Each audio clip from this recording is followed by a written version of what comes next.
Some of Willson Contreras' teammates have come to his defense after getting pulled from catching duties. This is Locked On Cardinals.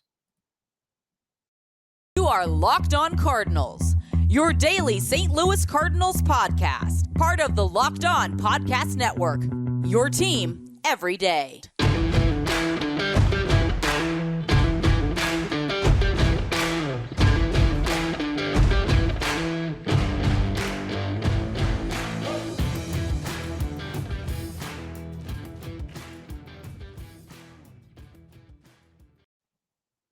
Hey there, Cardinals fans. I'm JD Hafford, and I'm a national radio sports anchor, born and raised in the Lou, and a lifetime Cardinals fan, and I'm your host for Locked On Cardinals, part of the Locked On Podcast Network, your team every day. You can follow me on Twitter at JD Sports Radio and the podcast at LO_Cardinals. I specifically would love for you to follow on Twitter because during games, we kind of have this cool back and forth thing going on between myself and fans, and it's kind of good. It's kind of nice. So if you're ever watching the game all by yourself, you're actually not. You can get on to Twitter and go back and forth with me and some of the other Cardinals fans and have some fun while the game is going on. I want to thank those of you who make Locked On Cardinals your first listen every day. We're free and available wherever you get your podcasts. You can subscribe on iTunes, Spotify, Google Podcasts, also available on YouTube. Make sure you like and subscribe and comment. That way you can interact with us. Hit the notification button so you know when new episodes are posted. This is a show serving Cardinal Nation and giving the best fans in baseball all of the info about the birds on the bat.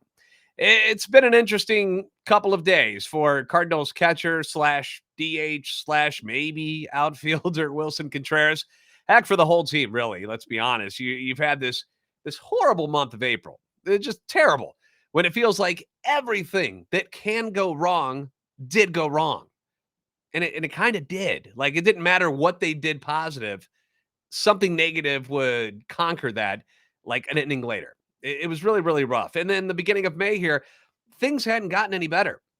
The fans are fed up. They're angry so much that they're booing this team in St. Louis. That is something that hardly ever happens. I honestly don't remember being at a game ever where the home team, where our Cardinals got booed at Busch Stadium. But it happened this year. One of your star players, arguably your best player and leader, Nolan Arenado, who decided not to opt out of his contract because he believed in this organization and loved St. Louis and wanted to stay here, return to the team despite knowing that he likely could have made a whole lot more money out there on the open market, looks absolutely lost at the plate. Just cannot seem to figure it out, is suffering through one of his worst slumps as a Redbird. I didn't get to watch him all the time in Colorado, but I would assume that this is as bad as it ever got there too. Then the news that prize free agent acquisition Willson Contreras will be removed from catching duties came out, and that was kind of the last straw for people. And because the reasoning behind the move was so vague, like they never really explained why they were removing him, it left a lot of us to ask questions about the coaching staff, about the front office. I mean, how can you screw this up? How do you screw up such a large decision of replacing Yadier Molina? And I know some people don't like using the word replace when it comes to putting another catcher in, but that's what you're doing. It's what you're doing. He's not here anymore. You know, they made Contreras the choice to fill that hole that Yadier Molina left. Nobody pretended that he was going to be the defensive superstar that Yadi was. Those people come along every 100 years. Like, that's not normal. What Yadi did behind the plate was not normal. But you handpicked Willson Contreras. You had your choice of certain catchers that were available around the league. One of them, Sean Murphy, who ended up getting traded to the Atlanta Braves. But you liked Willson. He was your choice. He was your choice to replace Yadier Molina as the new starting catcher for the St. Louis Cardinals this season. And the front office stuff when it comes to, I ripped them big time yesterday. I ripped into them a lot yesterday. I'm not going to do it again here today. You can listen to yesterday's episode if you want to hear everything I had to kind of whine about and cry about yesterday, because there was a lot. But to pull Willson Contreras from his catching duties this soon says to me that this coaching staff, not so much the front office, but this coaching staff did not prepare him properly or well enough this spring to take on the duties that were going to be required of him. I'm guessing that in the conversations between Ollie and Mozeliak and Willson Contreras, when they all got together in Florida and they decided, you know what? I like this. Let's do this. They explained to him how difficult this was going to be and all of the things that he was going to have to learn. And it seemed like he accepted that and was actually looking forward to it. He showed up to camp early, didn't miss a game in the spring if he was allowed. He had a few innings off here and there, but it wasn't like he was ever injured or needed to rest. Like they let him play. He wanted to be there. He showed up to camp early, didn't go to the WBC so that he could be around, and it's still he wasn't ready by May. I mean, I got to check the May. He's not ready yet. I'm sorry, but I don't put this on Willson Contreras at all. I feel like this is a failure by this coaching staff to fully prepare him for what you needed him to do. And then it also got me wondering, because outside of that, I start wondering, what about Willson Contreras' new teammates? Now we're hearing reports that the pitching staff was like, I kind of like throwing to Kisner instead, and we're used to him. We're comfortable with him. I don't know who said it. I didn't see the quotes, but then it started making me wonder, do they not like him? Like, do his teammates not like him as a catcher at all? Do they even like him as a guy, as a person? Is he a problem in the clubhouse? And it didn't seem that way to me. He seemed like a perfect fit. Clearly, he's a skilled baseball player. He's been a 3-time All-Star. I never heard of any issues with him in the clubhouse with the Cubs. Got a ringing endorsement by at least one former Cubs pitcher in John Lester, who finished his career in St. Louis, so you trusted him. He had that fire and that passion that you like behind the plate, kind of like what Yachty used to do and used to bring to this team. So that was a good thing. So what gives here? What gives? Yesterday, we heard from a couple of Wilson's teammates on the matter. Katie Wu from The Athletic put out an article and talked to both Adam Wainwright and Jack Flaherty about the situation. And here's what Flaherty had to say. Quote, "We love the guy. It's hard, man. I've seen it. I feel like everybody that's come over here, from Ozuna to Goldschmidt, Arenado, if you look at their first years coming over and getting comfortable or trying to do too much, you could see them go through the ups and downs of struggles. I don't really feel that out of him too much, but we do want him to know that we got him," which I love hearing. I think that's great. Adam Wainwright, who was as close to Yachty as anyone. So his feelings about who the new catcher was going to be, kind of important, said this, quote, "I definitely think you're going to see Willson and our pitching staff settle in and be great moving forward. I really do believe that. A few of our pitchers weren't there during spring training due to participating in the World Baseball Classic, and that didn't help things either. And listen, I think if you asked every pitcher in here, almost everyone except Jordan Montgomery, who has been great the whole time, nobody pitched the way they can. That didn't help anything. There's a lot of things that played into it. Really, this first month was a perfect storm of badness for this team." Wainwright continued, saying, quote, "We love this guy. We're glad he's here. No one's given up hope on Willie. That was the main message that we wanted to share with him. Honestly, I don't know if anyone has ever told him that, but he's appreciated." Wait, nobody told Willson Contreras that, "Hey, dude, you're good. We like you. You're great," until this meeting happened? Because it was reported that Waino, Flaherty, Ollie, and Contreras all had a meeting together, which, according to Waino, was actually Ollie's idea. So gold star for Ollie right there, because they kind of knew the ramifications of this decision and how it would affect not only the fan base and how they were going to react to things, but how it was going to affect Willson Contreras, who, to his credit, he didn't throw a fit. He didn't get angry. Apparently, he was on board with the idea. Didn't have an issue with it.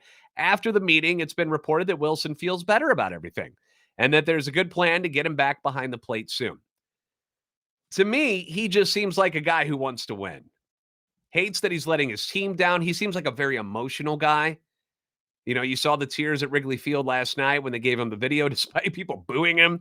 He had the tears coming down. You saw him last year when he thought he was going to get traded. Remember, him and Ian Happ were hugging it out on the field before what might have been their final home game together as Cubs. Neither one of them got traded.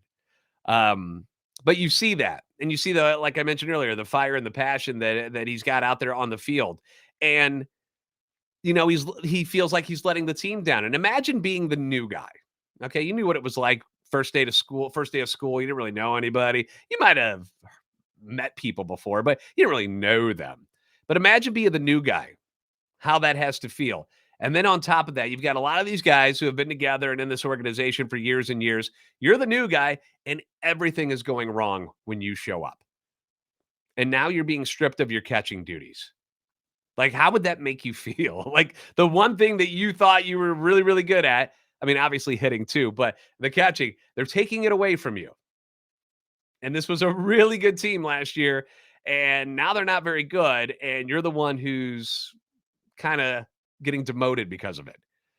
That sucks, man. That's got to be really, really hard on him. And it made me like, okay, how is Willson going to handle this? We saw online, I guess somebody posted that he took the picture of him in a Cardinal uniform down from his Instagram account. So people started freaking out about that. I mean, how is he going to handle this? Especially right before going back to Chicago to face his former team, the Cubs. Like, how is Willson Contreras going to handle this? That's what I wanted to see. And last night, we got our answer. The guy goes 2 for 4 with 2 RBIs. He absolutely loved the attention. As I said last night, following the game, he relished in the boos that were being rained down on him from the Wrigley faithful. He is enjoying the attention that he was getting as the bad guy playing for the Cardinals. We dubbed him, I should say I dubbed him last night, Villain Willie. And it was really nice to see him out there having a good time. It really was. I was listening to an interview today. What was on that? Maybe 590 The Fan. And they were talking to Andrew Kisner, who said that was the most fun that he's seen Willson Contreras have since he's been in a Cardinal uniform. That's pretty cool. He was a huge part of the win last night that snapped the 0-11 losing streak in series opening games, and it gave the Cardinals their first back-to-back win since April 11th and 12th. And he looked like he was having a whole lot of fun doing it. So that's something this team doesn't do enough of, in my opinion. They look like they're getting a root canal out there instead of playing a kid's game for a living. I want to talk more about last night's game, and I'm going to give you guys some of the fan reactions to all of this. We're going to do that next on Locked On Cardinals.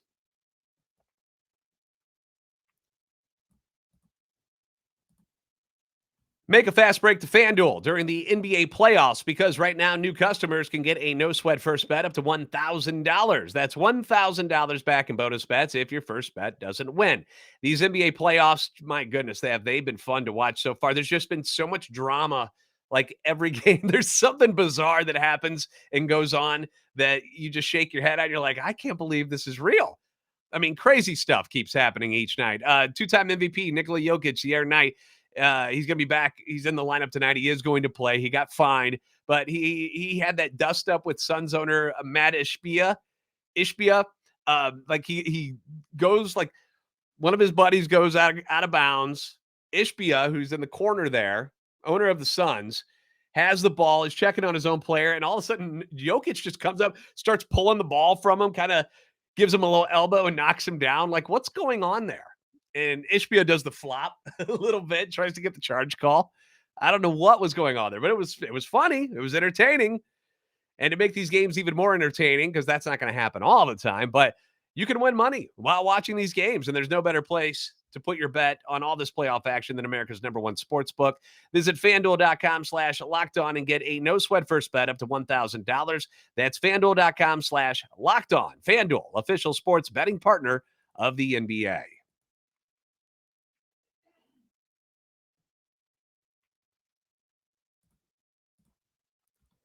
The Cardinals are in Chicago for their series with the Cubs. Game 2 will be tonight. You can catch every pitch of the Cardinals' hometown broadcast with SiriusXM on the SXM app. Search Cardinals. Thanks for making Locked On Cardinals your first listen every day. And my everydayers know the pain and the suffering that the season has brought on the team, the city, and the fans. And a lot of them are quite frustrated, and I get it. So I always encourage you guys if you want to vent, I'm right here for it. You guys can vent. You go to the YouTube page, you go into the comments section, and you can unleash whatever you want. You can rip on me, the team, ownership, coaches. It's all fair game. It's really, really okay. So here's a little sample of what some of the fans are saying about the Cardinals so far this season. First off, let's start with Greg Hobbs here. Greg Hobbs writes, "It doesn't matter because the front office thinks that a pitcher is a container for beer." Talking about how The pitching has been so bad this year.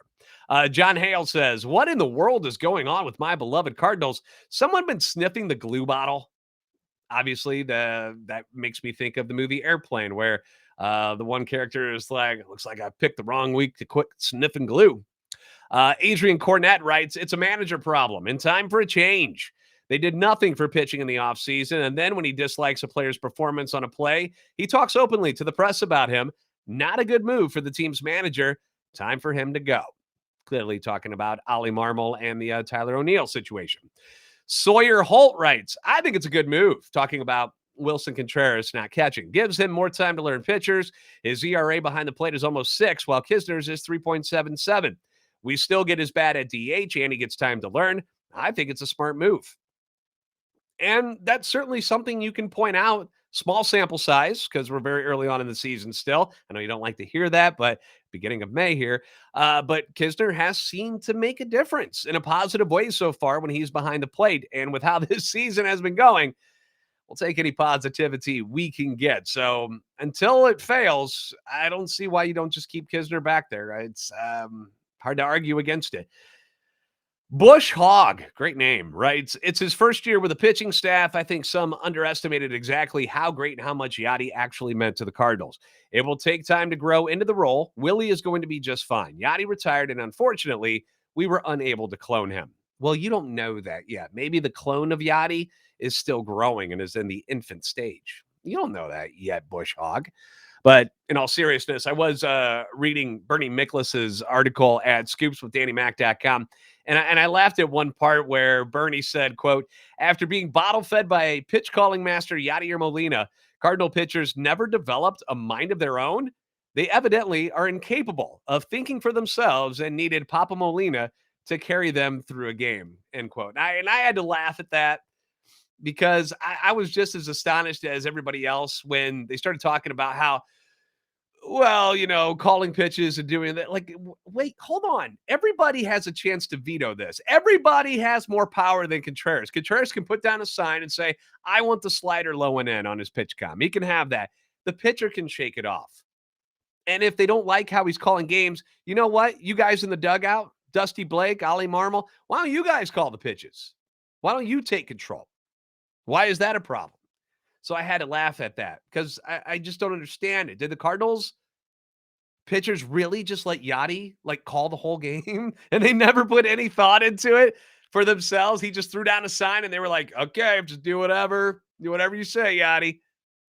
That's baffling to me and kind of sad if that's how it was. I'm sure there's more to it, but that's just how it comes off.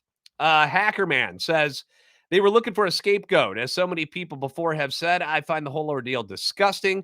I've been a Cardinals fan for over 50 years. This management doing this really puts a black eye on the whole organization. Even 1990 didn't feel this bad. For those unfamiliar with 1990, the team was 70 and 92, 6th in the NL East. That's before they broke it up into more divisions.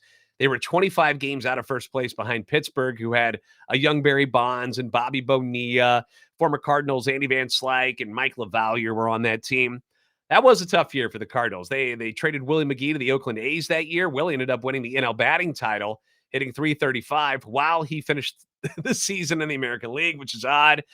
And they didn't have a horrible roster. They still had Willie and Ozzie and Terry Pendleton. They traded for Lee Smith. They had John Tudor, Vince Coleman, Pedro Guerrero, Jose Oquendo, all on this team. But they didn't win. Whitey ends up resigning in the middle of the season. Joe Torre takes over. I mean, I hope that's not what we're looking at for the rest of this season. I hope that, what we've seen the last 2 games will give them a little bit of momentum. And last night, the guys put together a pretty solid game. And guess what? They got the win. And I don't know if they fed off the negative energy that was surrounding them, and I'm not talking about just locally, like nationally, like MLB channels, ESPN, people just trashing them, questioning their actions and their issues and everything that went into the season. But last night I saw a complete team. I really did, for one of the few times this season. Michaelis didn't last long. Pitch count was up, but he was striking out a lot of guys, which is not normal Michaelis stuff. He had 7 Ks. Only gave up 1 run, but he continues to look more and more like the guy that we expected to see when the year started.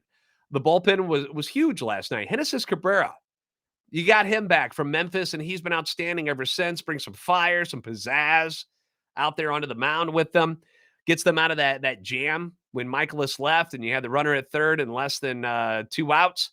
Gets the fly ball, and then Brendan Donovan in left field nails the runner at home. That was huge.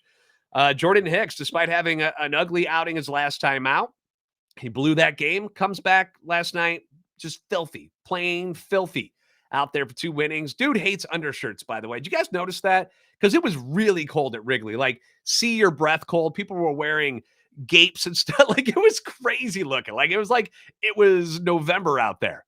And Jordan Hicks, just no undershirt. Said the hell with sleeves. Who needs them? Like a football lineman. It was just his skin and nature out there, and he looked great. Offense didn't light it up, but they got key hits when they needed them. From Contreras, again, big night. Dylan Carlson had an RBI opposite field single. Lars Nootbaar walked twice, scored twice.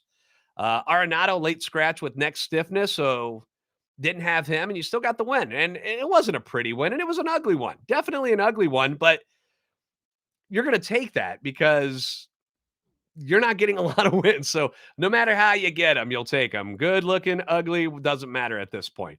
The Cardinals did make a transaction today. I'm going to tell you about that, and we'll preview tonight's game against the Cubs next on Locked On Cardinals.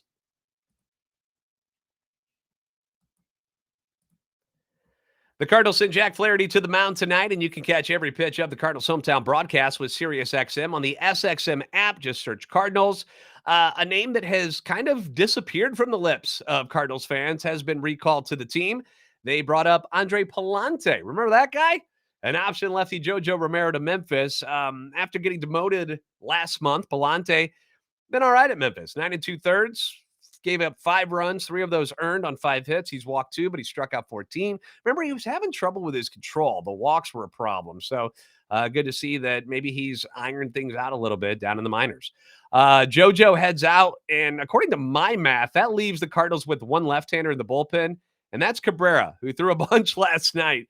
So I don't know what they're going to do about that. Makes me wish they had a guy by the name of Zach Thompson still in the bullpen, but nope, I'm not. I'm staying positive, not going down that path again. I yelled about that yesterday. Tonight's matchup, Jack Flaherty against Jamison Taillon. Flaherty, we know, got torched his last outing. 10 runs in, 2 1/3 against the Angels. It was bad. It was ugly. He's had back-to-back rough outings, both of them against LA teams since getting the win against Seattle back on April 23rd. So hopefully Jack can, get things worked out and be back to the guy we saw earlier in the season. In between him getting killed the last couple of games and the crazy walk games at the beginning, where's that middle Jack? That's what we're looking for tonight at Wrigley. Taillon has been kind of a disappointment for the Cubs in signing with them this offseason. He's 0-2. His ERA is over 5 in 4 starts. Hasn't made it past 5 innings in any of them. So the Cardinals have a chance. They've won back-to-back games. You do 3 in a row, that's what we call a winning streak. Can it happen tonight? Thanks for making Locked On Cardinals your first listen every day. Tomorrow we'll recap tonight's activities. Will villain Willie get booed mercilessly again at Wrigley Field? We'll find out. I hope he does, because that means he's probably doing something they don't like. Be sure to catch every pitch of the hometown broadcast for this series against the Cubs at historic Wrigley Field with SiriusXM on the SXM app. Just search Cardinals. If you haven't already, please give us a follow on Twitter at LO_Cardinals and at JD Sports Radio. Like and subscribe on YouTube. You guys are the best fans of baseball for a reason. And I'll see you next time on Locked On Cardinals.